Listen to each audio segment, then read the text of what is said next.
Star Wars is a big influence on me. I remember seeing like a picture in the newspaper, like the New York Post or something, about the movie. It was like, this looks pretty cool. And I went to see it, and then it was just like, it just pinned my ears back just looking at that thing, and I was just mouth agape.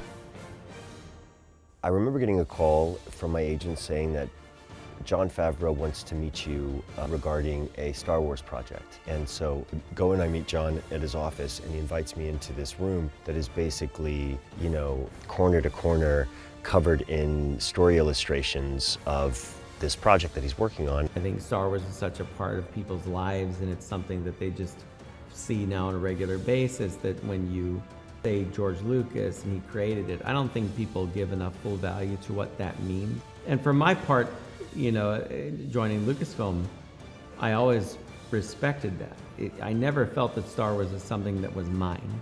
I felt privileged to be a part of telling the story. As I became a bit more of a student of filmmaking, I really began to appreciate the brilliance of Star Wars and what Lucas had created.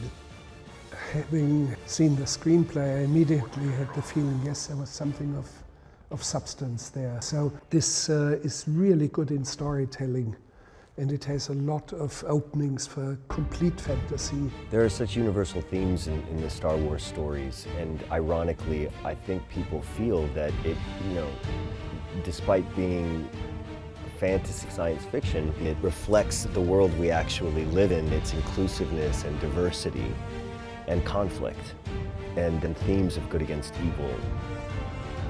Showed to me in the most basic storyline is about a man who's been following a way of life and has that way of life sort of upended by the introduction of the baby, and it sort of changes his life. So I think it's really sort of about a man discovering something about himself that he had never known until he met the child. It's fascinating to experience that as a child, you know, to have your imagination so enriched, and then now as an adult to look back and rekindle my relationship to Star Wars, and in particular those Star Wars movies and the tone of this series.